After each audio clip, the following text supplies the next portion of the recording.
ও মা গো, বাবা গো, মরে গেলাম গো, আমার কোমরটা ভেঙে গেল, কেউ আমাকে বাঁচাও। এই কি সমস্যা তোমার? এইভাবে চেঁচামেচি কেন করছো? ব্যথা কি তুমি একা পেয়েছো? আমি ব্যথা পাইনি। এই মিয়া, আপনার কি চোখ নাই নাকি? চোখে দেখতে পান না? এভাবে আমার উপর এসে পড়লেন কেন? আমি কি ইচ্ছে করে আপনার উপর পড়েছি নাকি? আমি তো দরজা দিয়ে ভিতরে প্রবেশ করছিলাম। আপনি তো ধপ করে আপনি আমার সামনে এসে পড়লেন। তাই তো আমি আপনার উপর পড়ে গেলাম। চুপ করুন আপনি। আমি খুব ভালোভাবে বুঝতে পেরেছি আপনি ইচ্ছে করেই আমার উপর পড়ে গেছেন, কারণ আপনার মতো ছেলেরা সুন্দরী মেয়ে মানুষ দেখলেই গায়ে পড়তে চায়। আরে আসছে আমার সুন্দরী, যেই না চেহারা, নাম রাখছে পেয়ারা। আবার কেউ নাকি ওনার উপর ইচ্ছে করে গায়ে পড়ে যাবে, এটা আপনি ভাবলেন কি করে? এই ছেলে একদম উল্টাপাল্টা কথা বললে থাপ্পড় মেরে একদম নাক ফাটিয়ে ফেলবো বলে দিলাম। চুপচাপ এখান থেকে কেটে পড়েন তো। আমি এখান থেকে কেটে পড়ব মানে? আমার বাড়ি, আর আমার বাড়িতে এসে আমার উপর খবরদারি করা হচ্ছে। কে আপনি বলেন তো শুনি? এতক্ষণ ধরে রাখি কথা বলি প্রিয়াঙ্কার দিকে না তাকিয়ে বলছিল। এতক্ষণে এসে প্রিয়াঙ্কার দিকে ফিরে তাকায়। প্রিয়াঙ্কার দিকে যোগ করতে এসে তো একদমই অবাক, এটা মেয়ে নাকি অন্য কিছু, এটাই ভাবতে পারছে না। গায়ের রং শ্যামবর্ণ, চেহারাটা কি মায়াবী, শরীরের মতো টানা টানা চোখ, তাতে আবার জল দেওয়ার কপালে একটা কালো টিপ, যেন একদম অপ্সরের মতো লাগছে। রাফিয়া অপলক দৃষ্টিতে প্রিয়াঙ্কার দিকে তাকিয়ে আছে। এটা দেখে প্রিয়াঙ্কা বলতে থাকে, এই মিয়া, কি সমস্যা আপনার? আপনি এভাবে হ্যাবলার মতো আমার দিকে হা হা করে তাকিয়েছেন কেন? জীবনে কি কখনো মেয়ে মানুষ দেখেন নাই নাকি? রাফি কখনো কোনো কথা বলে না, চুপচাপ দাঁড়িয়ে থাকে আর হা করে প্রিয়াঙ্কার দিকে তাকিয়ে থাকে। ঠিক ওই সময় বাড়ির কর্ত্রী হিসেবে রাহেলা বেগম সেখানে এসে পৌঁছান আর রাফিকে দেখেই দৌড়ে এসে জড়িয়ে ধরে বলতে থাকেন, আরে বাবা, তুই কখন আসলি? আর তুই বাসায় আসবি এটা আমাদেরকে ফোন করে জানাবি না? সারপ্রাইজ! তোমাদের কথা হঠাৎ করে মনে পড়ল, তাই আমি চলে আসলাম। যাই হোক, বাদ দাও সেসব কথা। আগে বলো, এই মেয়েটা কে? ও, এই মেয়েটার কথা বলছিস? এ হলো প্রিয়াঙ্কা। আপাতত এইটুকুই যথেষ্ট। বাড়িতে থাকতে থাকতে সব কিছু জেনে যাবে। এখন নিজের রুমে গিয়ে ফ্রেশ হয়ে আয়, আমি তোর জন্য নাস্তা পানির ব্যবস্থা করছি। এই বলে রাহেলা বেগম সেখান থেকে কিচেনের দিকে পা বাড়ালেন। এদিকে প্রিয়াঙ্কাও মুখটাকে ভিঞ্চি মেরে সেখান থেকে চলে গেল। রাফি তখনও প্রিয়াঙ্কার চলে যাওয়ার দিকে তাকিয়ে আছে। এই প্রথম দেখলো একটা মেয়ে মানুষ এত সুন্দরী হতে পারে, যাকে দেখে সে চোখের পলক ফেলতেই ভুলে গেছে। টানা 10 মিনিট ধরে সেখানে দাঁড়িয়ে থাকে। 10 মিনিট পর হঠাৎই কারোর চিৎকারে রাফি বাস্তবে ফিরে আসে। চোখ মেলেই তাকিয়ে দেখে সিঁড়ির কাছে তার ছোট বোন রিয়া দাঁড়িয়ে আছে। রিয়া তার ভাইকে দেখেই দৌড়ে এসে জড়িয়ে ধরে আর বলতে থাকে, আরে ভাইয়া, তুমি কখন আসলে? এই তো মাত্র এসেছি। এখন বল, কেমন আছিস? আর তোর পড়াশোনা কেমন চলছে?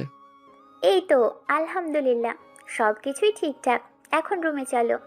বোনের কথা শুনে রাফি রুমে চলে গেল আর তারপর ফ্রেশ হয়ে এসে বিশ্রাম নিচ্ছিল। তখনই আবার প্রিয়াঙ্কা রাফির রুমে আসে, দরজায় দাঁড়িয়ে নক করে আর বলতে থাকে, এই যে সাহেব, শুনতে পাচ্ছেন? ছোট আম্মু আপনাকে খাবার খাওয়ার জন্য ডাকছে। প্রিয়াঙ্কার গলার আওয়াজ শুনে রাফির একবার প্রিয়াঙ্কার সঙ্গে কথা বলতে ইচ্ছে হলো, তাই সে রুমে বসে থেকেই প্রিয়াঙ্কাকে ডাক দেয়। প্রিয়াঙ্কা, একবার এদিকে আসবে? তোমার সঙ্গে একটু কথা বলতে চাই। আপনার সঙ্গে এত কথা বলার কোনো সময় আমার নেই। আমার অনেক কাজ পড়ে আছে। ছোট আম্মু বললো আপনাকে ডেকে দিতে, তাই আপনাকে ডেকে আসলাম। এখন আপনার যদি খাবার খাওয়ার ইচ্ছে থাকে তাহলে ডাইনিং টেবিলে গিয়ে খাবার খেতে পারেন, নয়তো বাদ দেন। এই বলে প্রিয়াঙ্কা সেখান থেকে চলে গেল। এদিকে রাফি তখন আর কোনো উপায় না পেয়ে বিছানা থেকে নেমে ডাইনিং টেবিলে চলে গেল নাস্তা খাওয়ার জন্য। টেবিলে বসে বসে নাস্তা খাচ্ছিল আর তার চোখ দুটো প্রিয়াঙ্কাকে খুঁজতেছিল, কিন্তু প্রিয়াঙ্কাকে কোথাও খুঁজে পেল না। রাফি খাবার টেবিলে বসে এদিক ওদিক তাকাচ্ছে, এটা দেখে রাফির দাদিমা রাফিকে বলে, কি ব্যাপার দাদা ভাই, তুমি মনে হয় কাউকে খুঁজতেছ? কই না তো। আমি আবার কাউকে খুঁজতে যাব কেন? এই যে দেখলাম তুমি এদিক ওদিক তাকাচ্ছিলে, তাই জিজ্ঞাসা করলাম, তুমি মনে মনে কাউকে খুঁজতেছ নাকি? আরে না, আমি তো এমনিতেই তাকাচ্ছিলাম। এই বলে রাফি খাবার খাওয়া শুরু করলো। খাওয়া দাওয়া শেষ হলে তার দাদিমাকে নিজের রুমে ডেকে নিলেন রাফি। তার দাদিমায়ের কোলে মাথা রেখে শুয়ে আছে, আর তার দাদিমা তার মাথায় হাত বুলিয়ে দিতে দিতে বলল, দাদা ভাই, বয়স তো অনেক হলো, পড়াশোনা শেষ করলে চাকরিও করছ। আমার তো দিন ফুরিয়ে আসছে। আমাকে কি বেঁচে থাকতে নাত বউয়ের হাতের রান্না খেতে দিবে না? এটা তুমি কেমন কথা বলছো দাদিমা? কেন দেব না? অবশ্যই দেব। এই তো সবে কয়েক মাস আগে চাকরিটা পেয়েছি। আগে নিজে একটু সেটেলড হই, তারপর না হয় বিয়ে শাদী নিয়ে চিন্তা করি। দেখো দাদা ভাই, আমি এত কথা শুনতে চাই না। তুমি পড়াশোনা করতে চেয়েছো, পড়াশোনা করতে দিয়েছি। তুমি চাকরি করতে চেয়েছো, চাকরিও করতে দিয়েছি। এখন তোমাকে বিয়ে করতেই হবে, তা না হলে কিন্তু আমি তোমার সঙ্গে কোনো কথাই বলবো না। আর এটাই আমার শেষ কথা। এটা তুমি কেমন কথা বলছো বলো? তুমি তো দিলে আমাকে ফাঁসিয়ে। আচ্ছা ঠিক আছে, তুমি যেটা ভালো মনে করো সেটাই হবে। এই তো আমার লক্ষ্মী দাদা ভাই। আচ্ছা ঠিক আছে, আমি তোমার বাবাকে বলবো তোমার জন্য বিয়ের সম্বন্ধ দেখতে। প্রয়োজন হলে আমি নিচে গিয়ে দেখব। এই বলে তারা দাদি নাতিতে মিলে গল্প করতে থাকে। এভাবেই চলে যায় বেশ কিছুক্ষণ সময়। তখনই হঠাৎ রাফির দাদিমা প্রিয়াঙ্কাকে ডাক দেয় ওনাকে ওষুধগুলো দিয়ে যাওয়ার জন্য। আসলে আজ সকাল থেকে প্রিয়াঙ্কা একটু কাজের চাপে আছে, তাই রাতে দাদিমাকে ওষুধ দিতে ভুলে গিয়েছিল। রাফির দাদিমায়ের ডাক শুনে প্রিয়াঙ্কা দৌড়ে ওনার রুমে চলে আসেন, আর তারপর বলতে থাকে, আমাকে ক্ষমা করে দাও দাদিমা, আসলে আমি ভুলে গিয়েছিলাম। তুমি একটু অপেক্ষা করো, আমি এক্ষুনি তোমার সমস্ত ওষুধ নিয়ে আসছি।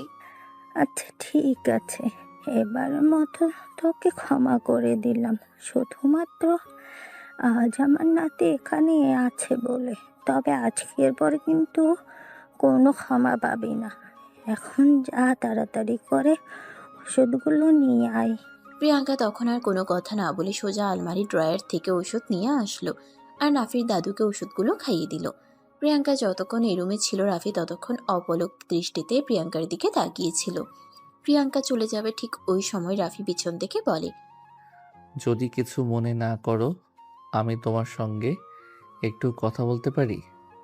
অবশ্যই বলতে পারেন, কিন্তু এখন আপনার সঙ্গে কথা বলার কোনো সময় আমার হাতে নেই। রান্না করা অনেক কাজ পড়ে আছে, তাড়াতাড়ি শেষ করতে হবে, তা না হলে আবার ছোট আম্মু বকাবকি করবে। এই বলে প্রিয়াঙ্কা সেখান থেকে চলে গেল। তখনই রাফির দাদিমা দুষ্টামির ছলে রাফিকে বলে ওঠে, তা দাদা ভাই, তুমি সকালে নাস্তা টেবিলে বসে প্রিয়াঙ্কাকেই মনে মনে খুঁজতেছিলে নাকি? আরে তুমি যে কি বলো না দাদিমা, আমি ওকে কেন খুঁজতে যাব? ওর সঙ্গে কি আমার কোনো সম্পর্ক আছে নাকি? কিন্তু আমার মনে হয় সকালবেলা নাস্তা দিলে তুমি ওকেই মনে মনে খুঁজতেছিলে, কারণ তোমার চোখের ভাষা বলে দিচ্ছিল তুমি ওকে কিছু বলতে চাও। আরে দাদিমা, বিলিভ নেই, সেরকম কিছুই না। মেয়েটাকে আমাদের বাড়িতে এই প্রথম দেখলাম তো, তাই একটু কথা বলতে ইচ্ছে হলো, ওর ব্যাপারে একটু জানতে ইচ্ছে হলো, তাই, এর বেশি কিছু না। এই বলে রাফি কথাটাকে ঘুরিয়ে দিয়ে যাদের সঙ্গে গল্প করতে থাকে। এভাবে কেটে যায় সেদিনের সকাল। আর দুপুর বিকেলবেলার রাতে বাগানে বসে ফোনে তার বন্ধুর সঙ্গে আড্ডা দিচ্ছিল। তখনই প্রিয়াঙ্কা কোনো একটা কাজে বাসা থেকে বের হয়। রাফি প্রিয়াঙ্কাকে দেখা মাত্রই তার পেছনে প্রিয়াঙ্কা একটা মুদি দোকান থেকে বেশ কিছু জিনিসপত্র কিনে আর তারপর বাড়ির দিকে ফিরে আসছিল। তখনই রাফি তার সামনে এসে দাঁড়ায়। কিছু মনে না করলে আমি তোমায় সাহায্য করতে পারি, কারণ এই জিনিসগুলো বয়ে নিয়ে যেতে তোমার বেশ কষ্ট হচ্ছে। তার কোনো প্রয়োজন হবে না, কারণ আপনি মালিক, আর আমি আপনার যা যা করার আপনি মালিক হয়ে আমার কাছে সহযোগিতা করেছেন। এইটা কেউ দেখতে পেলে আপনার মান সম্মান ইজ্জত যাবে। দেখো, কোনো কাজই কিন্তু ছোট নয়। আমরা চাইলেই সবাই সবার কাজ ভাগ করে করতে পারি। তাছাড়া আমি দেশের বাইরে থেকে পড়াশোনা করেছি, আর সেখানেই বলতে পারো জীবনের বেশ কিছুটা সময় কাটিয়েছি আমি। দেখেছি দেশের উন্নত দেশগুলোতে সবাই সব রকমের কাজ করে, তাই বলে তাদের মান ইজ্জত চলে যায় না। এরপর রাফি আর কিছু বলতে চাইলে প্রিয়াঙ্কা তাকে সেটা বলার সুযোগ না দিয়ে নিজেই বলতে লাগে। দেখুন, এটা ইউরোপ, আমেরিকা বা রাশিয়া কোনো দেশ নয়, এটা বাংলাদেশ। এখানে এই মুহূর্তে আপনি যদি আমার সঙ্গে কথা বলেন, তার জন্য হয়তো মান-ইজ্জত চলে যেতে পারে। তাই এটা ভালো হয় আপনি আপনার জায়গায় থাকুন আর আমাকে আমার জায়গা থেকে আমার মতো আমার কাজ করতে দিন। এই বলে প্রিয়াঙ্কা রাফিকে পাশ কাটিয়ে চলে আসতে চাইছিল। তখনই রাফি পেছন থেকে প্রিয়াঙ্কার হাতটা ধরে ফেলল আর তার হাত থেকে বাজারের ব্যাগটা নিজের হাতে তুলে নিল আর তারপর বলতে লাগলো। বাহ, ব্যাগটা তো বেশ ভারী। আপনি একটা মেয়ে মানুষ হয়ে এই বাড়ির একটা কিভাবে বই নিয়ে যাচ্ছিলেন? এখান থেকে আমাদের বাসায় যেতে বড়জোর 10 টাকা রিক্সা ভাড়া লাগবে। আপনি একটা রিক্সা নিয়ে নিলেই তো পারতেন। তখনই প্রিয়াঙ্কা বলতে থাকে। 10 টাকা ওই সময়ে খুব বড় প্রয়োজনই আসে, সেটা আমি খুব ভালো করেই বুঝেছি একটা সময়। এখন 10 টাকা কেন, 10 পয়সা হলেও আমি সেটাকে খুব মূল্যায়ন করি। এখান থেকে হেঁটে বাসায় যেতে 5 মিনিট লাগবে, আর 5 মিনিটের জন্য কেন আমি 10 টাকা ব্যয় করব? প্রিয়াঙ্কার এমন কথা শুনে রাফি হাসতে হাসতে শেষ। একটা মেয়ে 5 মিনিট হেঁটে যাবে এত ভারী একটা বাজারের ব্যাগ দিয়ে, তাও 10 টাকা খরচা করে রিক্সায় উঠবে না? এই বলে প্রিয়াঙ্কা রাফির হাত থেকে বাজারের ব্যাগটা ফেরত চায়, কিন্তু রাফি প্রিয়াঙ্কার হাতে বাজারের ব্যাগটা দেয় না। সে নিজেই নিয়ে হাঁটতে থাকে আর বলতে থাকে। তুমি একটা মেয়ে মানুষ হয়ে যদি এই বাজারের ব্যাগটা দোকান থেকে বাসা পর্যন্ত নিয়ে যেতে পারো, তাহলে আমি একটা ছেলে মানুষ হয়ে কেন পারবো না? তুমি চলো আমার সাথে। এই বলে রাফি বাজারের ব্যাগটা হাতে নিয়ে আগে আগে হাঁটতে থাকে। আর প্রিয়াঙ্কাও তখন রাফির সঙ্গে জোর জবরদস্তি করেও যখন বাজারের ব্যাগটা নিজের হাতে নিতে পারছিল না, তাই সেও রাফির পেছন পেছন হাঁটতে থাকে। বাড়িতে এসে ড্রয়িং রুমে প্রবেশ করতেই রাফির আম্মু বাপের হাতে বাজারের ব্যাগ দেখে দৌড়ে আসলেন আর বলতে লাগলেন। কি ব্যাপার বাবা, তোর হাতে বাজারের ব্যাগ কেন? আমি তো প্রিয়াঙ্কাকে বাজার করতে পাঠিয়েছিলাম, প্রিয়াঙ্কা কোথায় গেল? তখনই রাফির পিছন পিছন বাড়িতে প্রবেশ করতে করতে প্রিয়াঙ্কা রাফির আম্মুকে উদ্দেশ্য করে বলতে থাকে। আসলে আম্মু, আমি নিজেই গেছিলাম বাজার করতে, আর তখনই আপনার ছেলে সেখানে পৌঁছে যায়। আমাকে বাজারের ব্যাগ কোনোভাবেই আনতে দিবে না, সে নিজেই নাকি আনবে। এই কথাটা বলা শেষ করার আগেই রাফির আম্মু প্রিয়াঙ্কাকে একটা ধমক দেয় আর বলতে থাকে।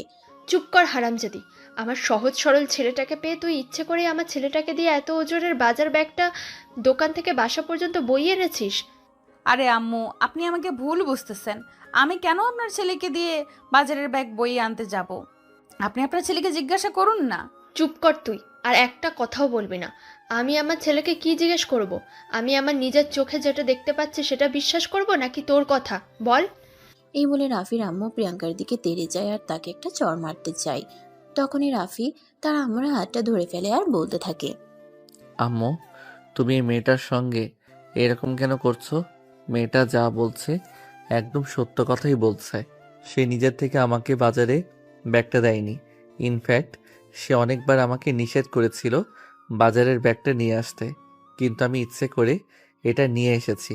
তাছাড়া এত ভারী একটা বাজারের ব্যাগ ও মেয়ে মানুষ হয়ে কিভাবে দোকান থেকে বাসা পর্যন্ত নিয়ে আসতো সেটা তুমিই বলো। রাফির আম্মু তখন রাগে কটমট হয়ে রাফিকে বলতে থাকে। সে যেভাবে চেয়ে নিয়ে আসবে, যেভাবে চেয়ে নিয়ে আসবে, তাই বলে কি তোকে দিয়ে নিয়ে আসবে নাকি? ওকে রেখেছে কিসের জন্য? সারাদিন কি বসে বসে খাওয়ানোর জন্য নাকি? রাফি তখন তার আম্মুর কথার কোনো উত্তর না দিয়ে প্রিয়াঙ্কাকে সেখান থেকে চলে যেতে বলল। প্রিয়াঙ্কা রাফির কথা না শুনে সেখানেই দাঁড়িয়ে রইল আর বাজারের ব্যাগ থেকে বাজারগুলো নামিয়ে সেগুলো কিচেনে নিয়ে গুছিয়ে রাখলো। সব কিছুই ড্রয়িং রুমে বসে বসে লক্ষ্য করছিল রাফি। তখনই হঠাৎ করে প্রিয়াঙ্কার হাত থেকে আচারের বয়ামটা পড়ে ভেঙে গেল।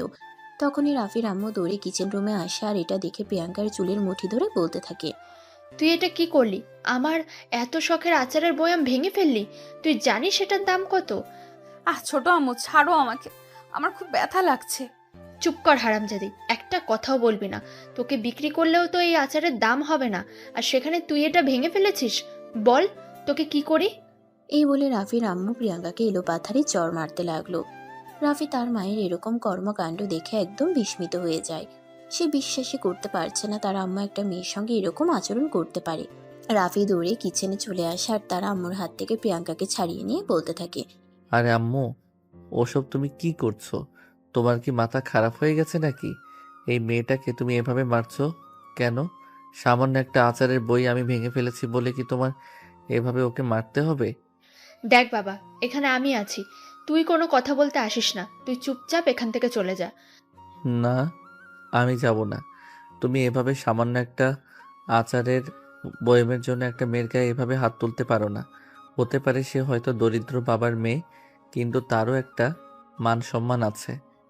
আমি বুঝতে পারছি না তুই কেন আমাদের দুজনের মাঝখানে আসছিস। তুই আমার ছেলে হয়ে সামান্য একটা কাজের মেয়ের জন্য আমার সঙ্গে এভাবে তর্ক করছিস। এই কথা বলে রাফির আম্মুর প্রিয়াঙ্কাকে ছেড়ে দিয়ে সেখানে দাঁড়িয়ে দাঁড়িয়ে বিলাপ করে কান্না করতে থাকে। তখনই রাফি বুঝে উঠতে পারে না সে আসলে কি করবে। সামান্য একটা কথার জন্য তো এরকম কেন করছে। তখনই আবারও রাফি তার আম্মুকে উদ্দেশ্য করে বলতে থাকে। দেখো আম্মু, তুমি যেটা করছো সেটা কিন্তু একদমই ভুল। তার উপর আমি তোমার ভুলটা ধরিয়ে দিয়েছি বলে তুমি আমাকেও ভুল বুঝতেছো আর আমাকেও কথা শোনাচ্ছ। এটা কিন্তু একদমই ঠিক হচ্ছে না, বলে দিলাম। হয়েছে হয়েছে, আমি খুব ভালোভাবে বুঝতে পেরেছি। তুই আজ সকালেই বাড়িতে আসলি, আর প্রথমবার এই মেয়েটার সঙ্গে তোর দেখা হলো। এটা মেয়ে নাকি কাল নাগিনী আমি সেটাই বুঝতে পারছি না। মাত্র কয়েক ঘন্টার মধ্যে তোকে বশ করে নিল। আম্মু, এসব তুমি কি বলছো? তোমার তো দেখছি সত্যি সত্যি মাথা খারাপ হয়ে গেছে। আজকে আব্বু বাড়িতে আসুক, আমি আব্বুর কাছেই সবকিছু বলবো। এই বলে রাফি সেখান থেকে নিজের রুমে চলে গেল। আর এদিকে প্রিয়াঙ্কা তখনও দাঁড়িয়ে দাঁড়িয়ে কান্না করছে। রাফির আম্মু যেভাবে তার চুলের মুঠি টেনে ধরেছে মাথা থেকে মনে হয় অর্ধেক চুল ছিঁড়ে গেছে। তাই প্রিয়াঙ্কার মাথাটা খুব জোরে ব্যথা করছে। তার চোখ মুখ যেন অন্ধকার হয়ে আসছে। প্রিয়াঙ্কা আর কিছুই বুঝতে পারল না, সেখানেই ধপাস করে ফ্লোরে পড়ে গেল। প্রিয়াঙ্কা অজ্ঞান হয়ে ফ্লোরে পড়ে গেছে। এটা থেকে রাফির আম্মু আবারও প্রিয়াঙ্কাকে লাথি মেরে সেখান থেকে সরানোর চেষ্টা করলো আর বলতে লাগলো। যত মরা এখানে এসে মরতে হবে, আর দুনিয়ায় কোথাও যাওয়ার জায়গা পায় না, অবশেষে তোকে এখানে এসে এসব নাটক করতে হলো। এই কথা বলতে বলতে রাফিও সেখান থেকে চলে গেল। প্রায় ঘন্টা খানেক পর রাফির ছোট বোন রিয়া কোনো একটা কাজের জন্য রান্নাঘরে আসলো। আর তখনই দেখতে পেল প্রিয়াঙ্কা ফ্লোরে পড়ে আছে। এটা দেখে সে চিৎকার করে সবাইকে ডাকতে লাগলো। তার চিৎকারের আওয়াজ শুনে সবাই ছুটতে ছুটতে কিচেন রুমে চলে আসলো। আর এসেই দেখতে পেল প্রিয়াঙ্কা অজ্ঞান হয়ে ফ্লোরে পড়ে আছে। প্রিয়াঙ্কাকে এভাবে অজ্ঞান হয়ে পড়ে থাকতে দেখে রাফির দাদিমা রাফিকে বলল। রাফি প্রিয়াঙ্কা এভাবে হঠাৎ অসুস্থ হয়ে পড়লো, এ ব্যাপারে তুমি কিছু জানো?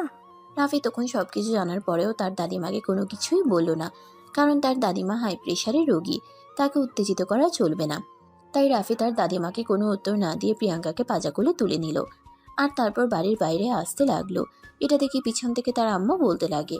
কি ব্যাপার রাফি, তুমি এই ফকিনের বাচ্চাটাকে নিয়ে কোথায় যাচ্ছ? আম্মু, অনেক হয়েছে। আমি তোমার থেকে আর কোনো কথা শুনতে চাই না। চুপচাপ এখানেই থাকো। আমার যেখানেই যাওয়া প্রয়োজন আমি সেখানেই যাচ্ছি। এই বলে রাফি প্রিয়াঙ্কাকে নিয়ে বাড়ি থেকে বের হয়ে গেল। এদিকে রাফির দাদিমা ততক্ষণে বুঝে গেলেন আসলে ঘটনাটা কি হয়েছিল এখানে।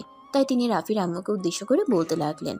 দেখো মেয়ে মানুষ, আমি জীবনে অনেক দেখেছি, কিন্তু তোমার মতো আমি একটাও দেখিনি। কি দেখে যে তোমাকে আমি আমার পুত্রবধূ করে নিয়ে এসেছিলাম, সেটাই এখন ভেবে পাই না। আম্মু, আপনি আমাকে কেন কথা শোনাচ্ছেন? ওই ফকিনের বাচ্চাটার এভাবে অসুস্থ হয়ে যাওয়ার পেছনে আমার কি হাত আছে আপনি বলেন? দেখো বৌমা, তুমি আমার পুত্রবধূ, তাই আমি তোমার সঙ্গে কোনো খারাপ আচরণ করতে চাই না। আর এই জন্যই শেষবারের মতো বলছি, আজকের পর যদি কখনো তুমি প্রিয়াঙ্কার সঙ্গে কোনো খারাপ আচরণ করেছ, তাহলে তাহলে আমার চাইতে খারাপ কেউ হবে না। মনে রেখো, আমি এই বাড়ির একমাত্র মালকিন এবং এখনো বেঁচে আছি। আমি আমার সম্পত্তি এখনো ভাগ ভাটোরা করে কাউকে দেইনি। আম্মু, আপনি কি আমাকে থ্রেট দিচ্ছেন নাকি? তোমার যদি সেরকম মনে হয়ে থাকে তাহলে তাই। আমি কাউকে ভয় পেয়ে কোনো কথা বলি না। এই বলে তিনিও রাফির পেছন পেছন অন্য একটা গাড়ি নিয়ে বের হয়ে পড়ল। আর রাফিকে ফোন করলো। রাফি প্রিয়াঙ্কাকে নিয়ে কোন হসপিটালে গেছে সেটা জানার জন্য। রাফির দাদি মায়ের সঙ্গে রাফির ছোট বোন রিয়াও ছিল। রাফি হসপিটালে পৌঁছে ডাক্তারের সঙ্গে কথা বলতে লাগলো। ডক্টর, প্লিজ ওকে একটু আগে দেখুন। হঠাৎ করেই রান্নাঘরে ফ্লোরে অজ্ঞান হয়ে পড়ে গেল। প্লিজ আপনি একটু শান্ত হয়ে বসুন। আমরা চেক আপ করে তারপর আপনাকে জানাচ্ছি। এই বলে ডাক্তার প্রিয়াঙ্কাকে নিয়ে কেবিনের ভিতরে চলে গেল আর তারপর তার চেক আপ করতে লাগলো। এদিকে রাফি কেবিনের বাইরে দাঁড়িয়ে অপেক্ষা করছে। তখনই তার দাদিমা আর তার ছোট বোন সেখানে এসে পৌঁছালো। তার দাদিমা তখন তার কাছে প্রিয়াঙ্কার বর্তমান অবস্থার কথা জানতে চায়। তখনই সে বলে ডাক্তার প্রিয়াঙ্কাকে কেবিনের ভিতর নিয়ে গেছে চেক আপের জন্য। ডাক্তার বের হলেই জানা যাবে। এই বলে তারা তিনজনেই কেবিনের বাইরে অপেক্ষা করতে থাকে। প্রায় আধা ঘন্টা পর ডাক্তার কেবিন থেকে বের হয়ে আসে। এদিকে রাফি কেবিনের বাইরের পায়চারি করছে। কখন ডাক্তার বের হয়ে আসবে আর কখন সে প্রিয়াঙ্কার অবস্থার কথা জানতে পারবে। ডাক্তার প্রিয়াঙ্কার কেবিন থেকে বের হওয়া মাত্রই রাফি দৌড়ে ডাক্তারের কাছে চলে গেল আর তারপর ডাক্তারকে জিজ্ঞাসা করতে লাগলো। ডক্টর, কি হয়েছে প্রিয়াঙ্কার? সে এভাবে হঠাৎ করে ফ্লোরে অজ্ঞান হয়ে পড়ে গেছিল কেন? দেখুন, আমরা এখনো শুরু হয় কোনো কিছুই বলতে পারছি না, তবে যতদূর বুঝলাম মেয়েটা অনেক দিন ধরেই শারীরিক এবং মানসিকভাবে ডিপ্রেশনের মধ্যে আছে, তাই এরকমটা হয়েছে। যাই হোক, কিছু টেস্ট করাতে হবে, আমি লিখে দিচ্ছি, আপনারা প্লিজ করিয়ে নিয়ে আসুন, তারপর বলতে পারবো। আচ্ছা ঠিক আছে ডক্টর, কোনো সমস্যা নেই। আপনি টাকা পয়সা নিয়ে কোনো চিন্তা করবেন না। যে ট্রিটমেন্ট করালে সে তাড়াতাড়ি সুস্থ হয়ে উঠবে তাই করুন। টাকা যা লাগে আমি দেব। এই বলে সে ডাক্তারের সঙ্গে দৌড়ে তার চেম্বারে চলে গেল। ডক্টর বেশ কয়েকটা টেস্ট লিখে কাগজটা রাফির হাতে ধরিয়ে দিল। রাফি তখনই কেবিনে এসে প্রিয়াঙ্কাকে নিয়ে টেস্ট করাতে চলে গেল। ততক্ষণে প্রিয়াঙ্কার জ্ঞান ফিরে এসেছে। প্রিয়াঙ্কা চোখ খুলেই রাফিকে দেখতে পেয়ে বলল, আমি কোথায়? তুমি হসপিটালে আছো, চুপচাপ শুয়ে থাকো। তোমাকে টেস্ট করাতে নিয়ে এসেছি। আমি তো বাসায় ছিলাম, আমাকে এখানে কেন নিয়ে এসেছেন? বললাম না চুপ করে শুয়ে থাকো। আমি তোমার কোনো কথা শুনতে চাই না। মেজাজ খুব খারাপ আছে বলে দিলাম। ধমক দিয়ে কথাটা বলতেই প্রিয়াঙ্কা আর কোনো কথা বলল না। এদিকে টেস্ট করানো শেষ হলে প্রিয়াঙ্কাকে নিয়ে আবারও কেবিনে চলে আসে। তখনই রাফির দাদিমা আর তার ছোট বোন রিয়া প্রিয়াঙ্কার সঙ্গে কথা বলতে আসে। দিদি ভাই, তোমার শরীরটা এখন কেমন লাগছে? মাথাটা খুব যন্ত্রণা করছে, কিন্তু দাদিমা আমি এখানে এলাম কি করে? রাফি তোকে এখানে নিয়ে এসেছে, তুই অজ্ঞান হয়ে কিচেনে পড়েছিলি। রিয়া সেটা দেখে আমাদের সবাইকে ডাক দেয়, আর তারপরেই তোকে এখানে নিয়ে আসা হয়েছে। তোর শরীরটা এত খারাপ ছিল সেটা তুই আমাকে একবার বলতে পারলি না? আমি বাড়িতে ডক্টর ডেকে নিতাম। দাদিমা সেরকম কোনো ব্যাপার না, আমি তো ঠিকই ছিলাম, হঠাৎ মাথাটা খুব যন্ত্রণা করছিল, তাই হয়তো মাথা ঘুরে পড়ে গেছিলাম। হয়েছে, তুমি আর কোনো কথা বলবে না। আমরা ভালোভাবেই বুঝতে পেরেছি আম্মুর অত্যাচার সহ্য করতে না পেরে আজ তোমার এই অবস্থা। তাই তো আমি তোমাকে সেদিন বলেছিলাম কোথাও পালিয়ে যাওয়ার জন্য, কিন্তু তুমি তো আমার কথা শুনলেই না। কোথায় যাবো রে পাগলি মেয়ে? দুনিয়াতে কি আমার যাওয়ার কোনো জায়গা আছে নাকি? থাকলে আমি অবশ্যই চলে যেতাম, এখানে পড়ে থাকতাম না। এই বলে প্রিয়াঙ্কা কান্না করতে থাকে। তখনই রাফির দাদিমা তাকে ধমক দিয়ে কান্না করতে নিষেধ করে আর বলে, চুপ কর, আর একটা কথাও বলবি না। আমি তোর কাছ থেকে কোনো কথা শুনতে চাই না। তুই আমার বাড়ি থেকে এভাবে অত্যাচারিত হচ্ছিলি, কিন্তু একটা বার মুখ খুলে আমাকে কিছু বললি না কেন? কই না তো, আমি একদম ঠিক আছি। এগুলো আমার কপালে লেখা ছিল, তা না হলে কেন আমার বাবা মা আমাকে ফেলে রেখে এভাবে চলে গেল? দেখ, আল্লাহর ফয়সালা আমাদেরকে মেনে নিতে হবে। হয়তো এটা তোর জন্য লিখে রেখেছিল, তাই তারা তোকে পেলে এভাবে চলে গেছে। কিন্তু আমি তো বেঁচে আছি, আমি বেঁচে থাকতে তুই কেন কষ্ট করবি বল? ততক্ষণেই রাফি টেস্টের রিপোর্ট নিয়ে চলে এসেছে, সঙ্গে ডাক্তারও এসেছে। রাফিকে তিনি প্রবেশ করেই প্রিয়াঙ্কাকে এভাবে তার দাদিমায়ের সঙ্গে গল্প করতে দেখে বলতে লাগলো, তুমি তো পারো বটে, এতটা অসুস্থ তুমি, আর এখানে বসে বসে তাদের সঙ্গে গল্প করছো। আপনাকে কে বললো আমি অসুস্থ? আমি একদম ঠিক আছি, আমাকে বাসায় নিয়ে চলো না। আমার এখানে থাকতে একটুও ভালো লাগছে না, বাড়িতে আমার কত কাজ পড়ে আছে। মেয়েটা ভাঙবে তবুও মচকাবে না। প্রিয়াঙ্কার মুখ থেকে এ কথা শুনে রাফি প্রিয়াঙ্কাকে ধমক মেরে বলে, তুমি তো যা ইচ্ছে তাই মানুষ, নিজে বাঁচবে কি মরবে তার কোনো গ্যারান্টি নেই। আর অন্যের বাড়িতে কাজ পড়ে আছে সেটা তোমার কেন এত চিন্তা? বাড়ির কাজ কেউ করলে না করলে নাই, বাড়িতে তোমাকে কোনো কাজ করতে হবে না। ছোট আম্মু তো অসুস্থ, আমি কাজগুলো না করলে কে করবে বলেন? রাফি তখন আর কোনো কথা না বলে রিপোর্টগুলো ডাক্তারের হাতে তুলে দিল। আর তারপর ডাক্তার সমস্ত রিপোর্টগুলো দেখলেন আর বলতে লাগলেন। দেখুন, ওনার শরীরের অবস্থা খুব একটা ভালো না। ওনাকে 2 মাস পর পুরোপুরি বেড রেস্টে থাকতে হবে এবং ওনার খাওয়া দাওয়ার প্রতি একটু যত্নশীল হতে হবে। উনি একদমই খাওয়া দাওয়া করে না আর খুব কম ঘুমায়, তাই ওনার শরীরে এই অবস্থা হয়েছে। তাছাড়া আমার মনে হয় উনি শারীরিক এবং মানসিকভাবে ডিপ্রেশনে থাকেন। তাই আপনাদের বলবো, আপনারা যদি ওনাকে সুস্থ করতে চান তাহলে আমি যা বললাম তাই করতে হবে। ঠিক আছে ডক্টর, কোনো সমস্যা নেই। আচ্ছা ঠিক আছে, আমি তাহলে আসি। আর পেশেন্টকে আজকে এখানেই থাকতে হবে। কাল সকাল 10টার দিকে আমি এসে আবার চেক আপ করবো, তারপর নিয়ে যেতে পারবেন। রাতে হসপিটালে থাকতে হবে এই কথা শুনে প্রিয়াঙ্কার মাথায় যেন আকাশ ভেঙে পড়ল। সে তখনই ডাক্তারকে উদ্দেশ্য করে বলতে লাগলো। না ডক্টর, আমি হোস্টেলে থাকতে পারবো না। আমার নিজের বিছানা ছাড়া অন্য কোথাও ঘুম আসে না। আপনি প্লিজ আমাকে রিলিজ করে দেবার ব্যবস্থা করুন। আরে আপনি কি পাগল নাকি? আপনার শরীরের কন্ডিশন একদমই ভালো নয়, তাই আপনাকে আজ এখানে থাকতে হবে। আপনার কোথাও যাওয়া চলবে না। এই বলে ডাক্তার সেখান থেকে চলে গেল। তখনই রাফি তার দাদিমা আর তার ছোট বোন রিয়াকে বলতে লাগলো। দাদিমা, তোমরা দুজনে চলে যাও, তোমাদেরকে এখানে থাকতে হবে না। তাছাড়া তুমি তো এমনিতে অসুস্থ, এখানে থাকলে আরো বেশি অসুস্থ হয়ে পড়বে। আমি একাই এখানে সামনে নিতে পারবো। কিন্তু রাফির দাদিমা প্রিয়াঙ্কাকে এখানে রেখে বাসায় যেতে চাইছিল না। উনি বারবার এখানে থাকার জন্য রাফির কাছে রিকোয়েস্ট করতে থাকেন। কিন্তু রাফির দাদিমা যেহেতু অসুস্থ এবং বয়স্ক মানুষ ছিলেন, তাই রাফি কোনোভাবেই তার দাদিমাকে এখানে অ্যালাউ করলো না।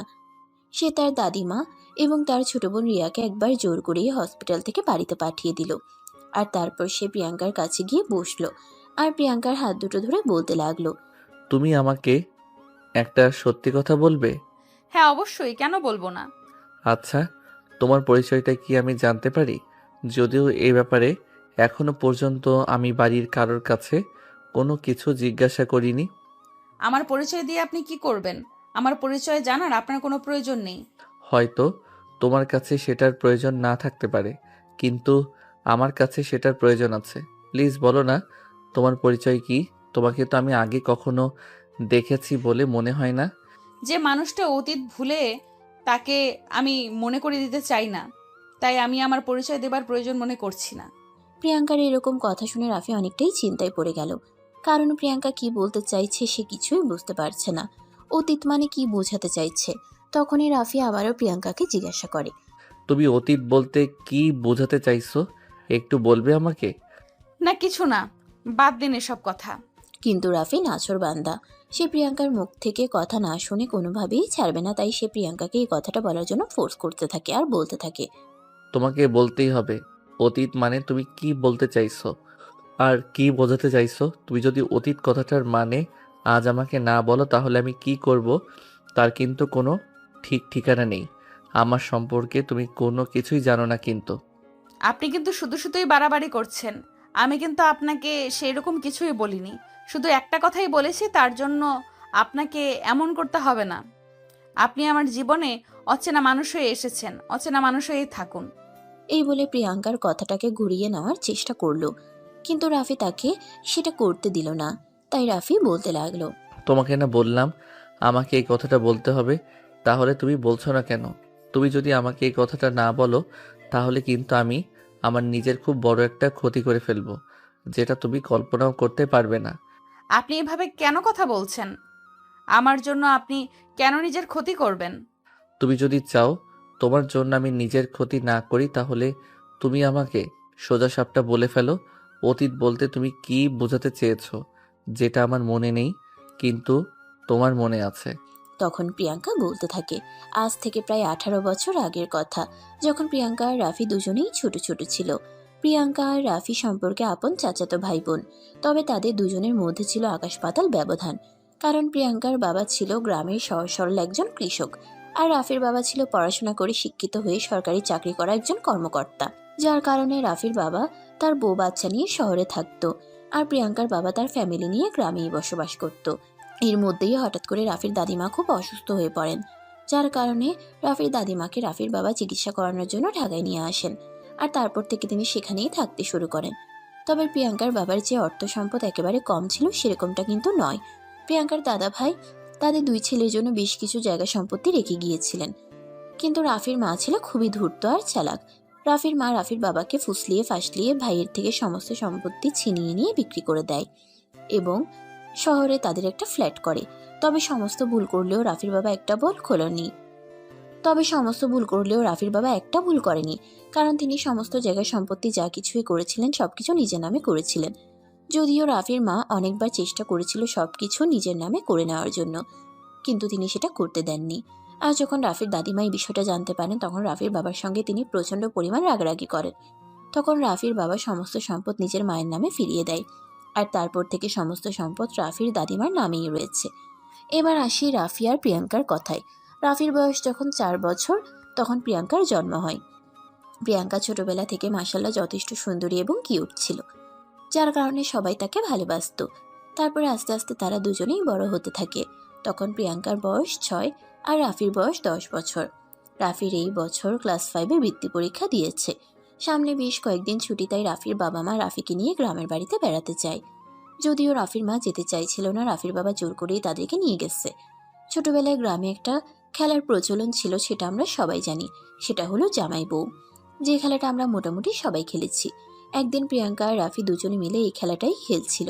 তখনই রাফির আম্মু সেখানে এসে উপস্থিত হয় আর রাফিকে টানতে টানতে সেখান থেকে নিয়ে আসে।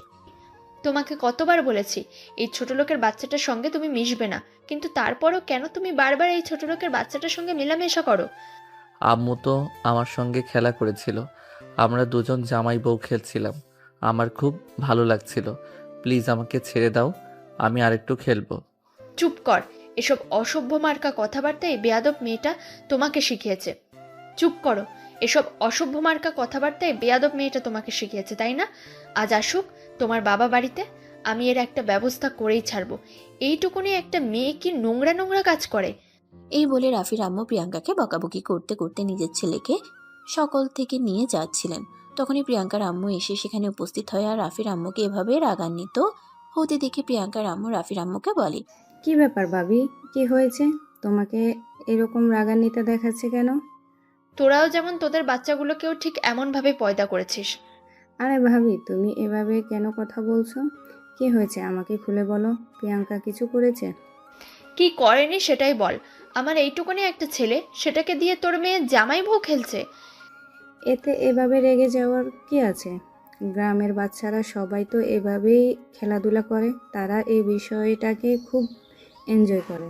এই কথাটা শুনে রাফির আম্মু খুব বেশি রেগে যায় আর প্রিয়াঙ্কার আম্মুর সঙ্গে একরকম ঝগড়া বাজিয়ে দেয়। তখনই রাফির দাদিমা এসে তাদের এই ঝগড়া সামাল দেন।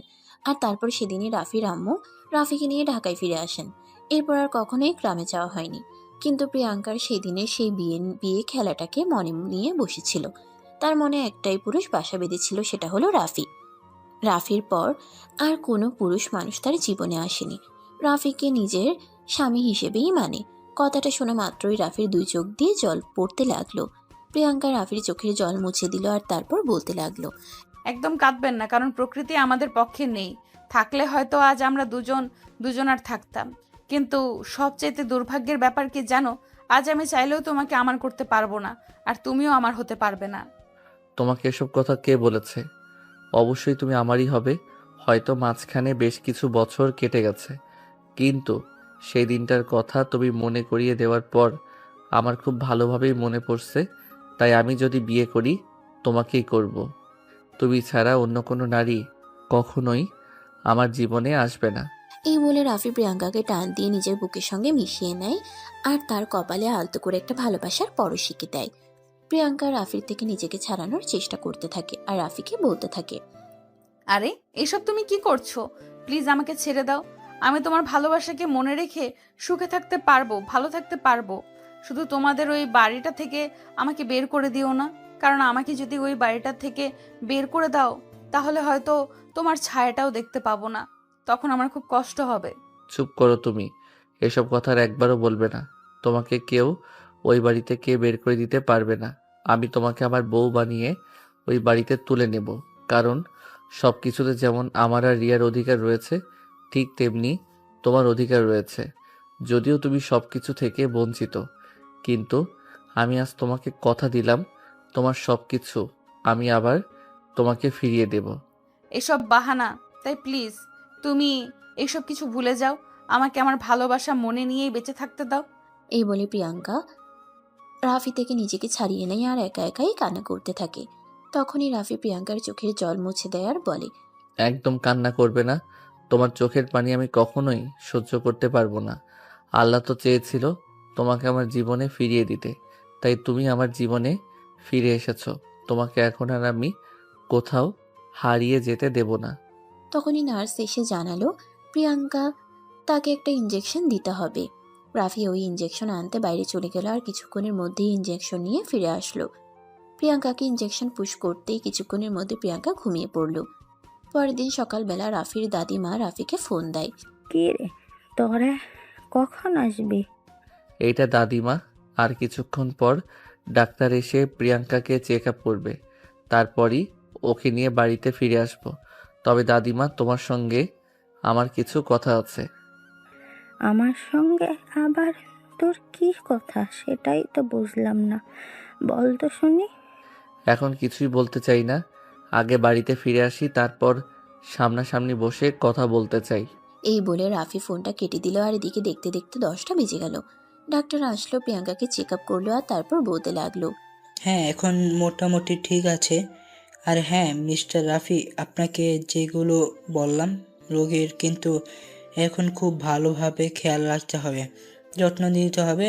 তা না হলে কিন্তু উনি আবার অসুস্থ হয়ে পড়তে পারেন।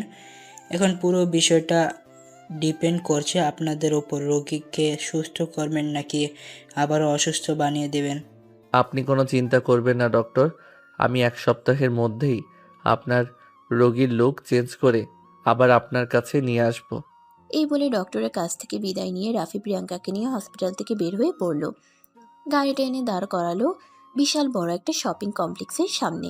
তখনই প্রিয়াঙ্কা রাফিকে বলতে লাগলো, কি ব্যাপার, তুমি এখানে গাড়ি দাঁড় করিয়েছো কেন? আমাদের বাসা তো এখান থেকে অনেক দূরে। সেটা আমি খুব ভালো করেই জানি, আমার একটু ভিতরে কাজ আছে। তুমি এখানে চুপচাপ বসে থাকো, গাড়ি থেকে একদম নামবে না, আমি তাড়াতাড়ি ফিরে আসব। এই বলে রাফি শপিং মলের ভিতরে চলে গেল আর এদিকে প্রিয়াঙ্কা গাড়ির ভিতর বসে বসে অপেক্ষা করতে লাগলো।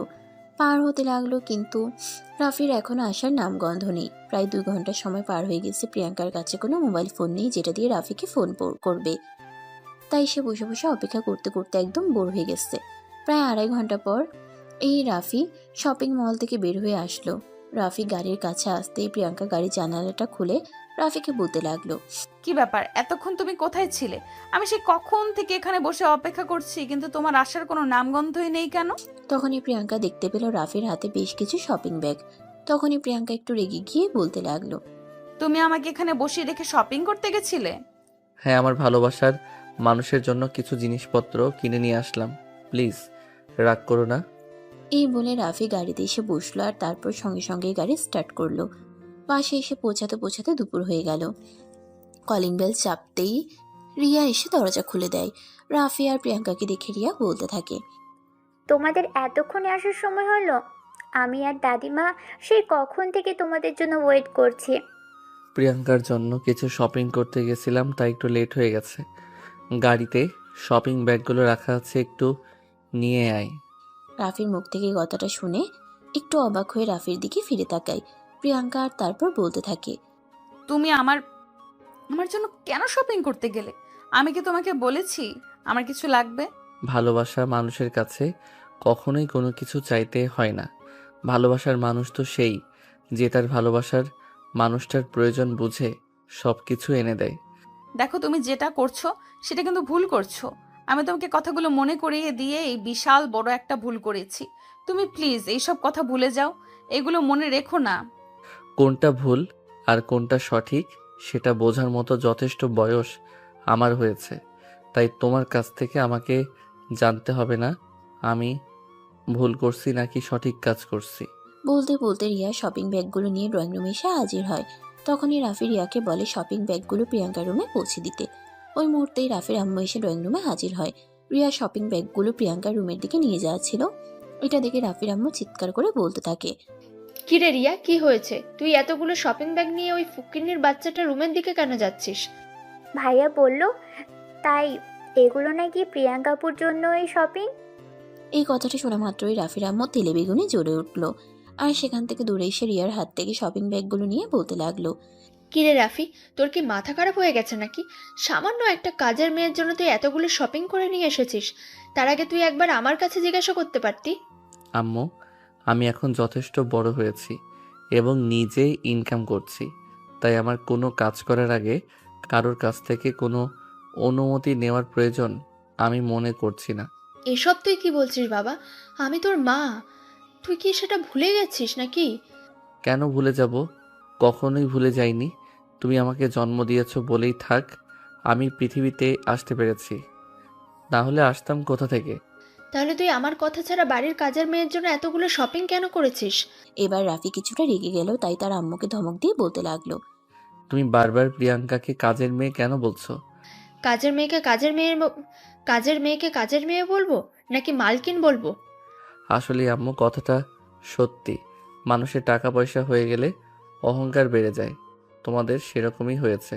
তুমি হয়তো এটা ভুলে গিয়েছো, এই সম্পত্তিতে যতটুকু অধিকার আমার রয়েছে ঠিক ততটুকু অধিকার প্রিয়াঙ্কারও রয়েছে।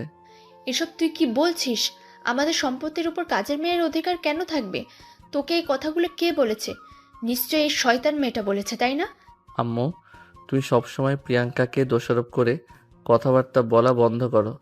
আমি সব কিছু জেনে গেছি, তাই আমাকে নতুন করে কোনো কিছু শিখাতে এসো না। এই বলে রাফি প্রিয়াঙ্কাকে নিয়ে তার রুমে চলে গেল। এদিকে এসব দেখে রাগে গজগজ করছিল রাফির আম্মু। রাগে ফুসফুস করতে করতেই তিনি শপিং ব্যাগগুলো ড্রয়িং রুমে ছুঁড়ে ফেলে তারপর নিজের রুমে চলে আসেন। এদিকে রাফি প্রিয়াঙ্কাকে রুমে নিয়ে আসতেই প্রিয়াঙ্কা রাফিকে বলতে থাকে, এসবের কি দরকার ছিল? কেন শুধু শুধু ছোট আম্মুর সাথে তুমি ঝগড়া বাঁধালে? তুমি এসব নিয়ে একদম চিন্তা করবে না। আমি যখন তোমাকে কথা দিয়েছি তোমার অধিকার আমি তোমাকে ফিরিয়ে দেব, তাহলে আমি সেটা যেভাবেই পারি সেটা তোমাকে ফিরিয়ে দেবই। তার জন্য আমাকে যাই কিছু করতে হোক না কেন আমি তাই করব। এই বলে রাফি প্রিয়াঙ্কার বিছানাটা গুছিয়ে দিল, আর তারপর প্রিয়াঙ্কাকে তার বিছানায় শুয়ে দিয়ে নিজের রুমে চলে আসলো। ফ্রেশ হয়ে কিছুক্ষণ বিশ্রাম নিয়ে তারপর সে তার দাদিমার রুমে গেল। তার দাদিমা তখন পান খাচ্ছিল। রাফিকে দেখতে পেয়ে তিনি একটু নড়েচড়ে বসেন, আর তারপর রাফিকে নিজের কাছে ডেকে নিয়ে বলতে থাকেন, কি ব্যাপার দাদা ভাই, কি হয়েছে? তুই এখন কি বলতে চেয়েছিলি? দাদিমা, তোমরা সবাই মিথ্যুক। প্রিয়াঙ্কা আমার ছোট চাচার মেয়ে, যার সঙ্গে ছোটবেলায় খেলার ছলে আমাদের বিয়ে হয়েছিল। সেই কথাটা কেন তুমি আমাকে বলনি? এসব কথা না বলার কারণ কি সেটা তুই খুব ভালো করেই জানিস। আমি চাই না এই বাড়িতে নতুন কোনো ঝামেলা হোক। তাছাড়া প্রিয়াঙ্কাও এখন যথেষ্ট বড় হয়েছে, তাই আমি তোর বাবাকে বলেছি প্রিয়াঙ্কার জন্য বিয়ের সম্বন্ধ করতে। এসব করে কোনো লাভ হবে না, কারণ আমি সব কিছু জেনে গেছি। তাই আমি সিদ্ধান্ত নিয়েছি, জীবনে যদি কাউকে বিয়ে করি তাহলে প্রিয়াঙ্কাকেই করব, এবং প্রিয়াঙ্কাকে আমি ছাড়া অন্য কেউ বিয়ে করতে পারবে না। এটা তোমাদেরকে জানিয়ে দিলাম। এই বলে রাফি তার দাদিমার ঘর থেকে বের হয়ে চলে আসলো। তখন তার দাদিমা বসে বসে ভাবতে লাগলো, রাফি এসব কথা জানতে পারলো কি করে?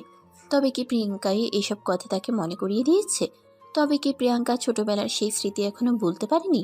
এখনো মনে মনে রাফিকে অনেক বেশি ভালোবাসে? যদি এরকমটাই হয় থাকে, তাহলে প্রথমে তাদের দুজনকে সামনাসামনি দাঁড় করিয়ে এসব কথা জিজ্ঞাসা করতে হবে, আর তারপর যা সিদ্ধান্ত নেওয়ার নিতে হবে। তাই প্রিয়াঙ্কার দাদিমা আস্তে আস্তে নিজের রুম থেকে বের হয়ে প্রিয়াঙ্কার রুমে চলে আসে। প্রিয়াঙ্কা তখন বিছানায় শুয়ে বিশ্রাম নিচ্ছিল। দাদিমাকে দেখে সে উঠে বসার চেষ্টা করে, তখনই দাদিমা তাকে বলে, তুই শুয়ে থাক, তোকে ঘুরতে হবে না, আমি তোর সঙ্গে একটু কথা বলতে এসেছি। এই বলে রাফির দাদিমা প্রিয়াঙ্কাকে বলতে থাকে, প্রিয়াঙ্কা, তুই কি ছোটবেলার সে কথাগুলো এখনো মনে রেখেছিস? তুমি কোন কথাগুলোর কথা বলছো আমি বুঝতে পারছি না। আমি রাফির কথা বলছি, সোজাসুজি কথা বলবে, আমার সামনে কোনো প্যাচ রাখবি না। দেখো দাদিমা, আমি তোমার সঙ্গে কোনো মিথ্যা কথা বলতে চাই না।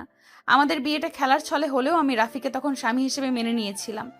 যদিও তখন স্বামী কি জিনিস সেটা বোঝার মতো যথেষ্ট বয়স আমার হয়ে ওঠেনি, কিন্তু রাফি এখনো আমার মনের সেই জায়গাটা জুড়েই রয়েছে।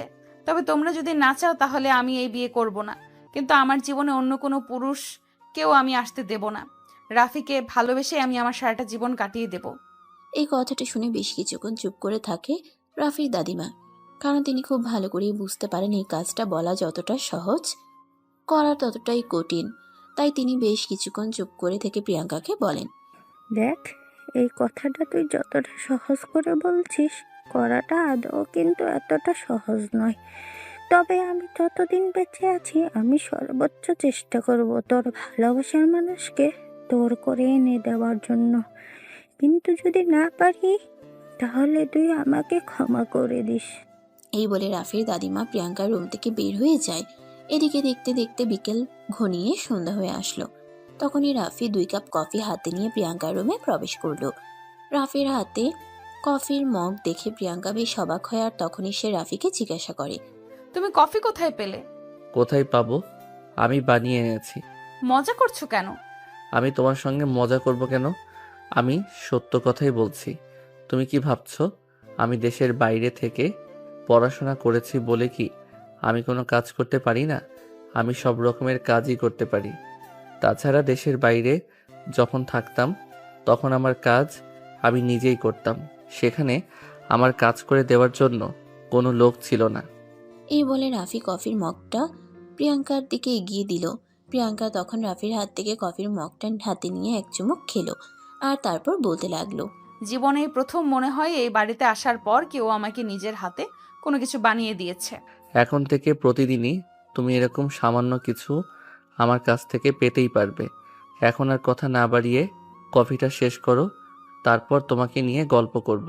প্রিয়াঙ্কা তখন আর কোনো কথা না বলে কফিতে চুমুক দিতে লাগলো। ঠিক তখনই রিয়া সেখানে এসে উপস্থিত হলে তাদের দুজনকে কফি খেতে দেখে রিয়া বলতে লাগলো, তোমরা দুজনেই কফি খাচ্ছ, কিন্তু কফি কোথায় পেলে? আম্মু তো এখন কিচেনে আসেনি। এই গোয়েন্দার মতো এত প্রশ্ন কেন করছিস?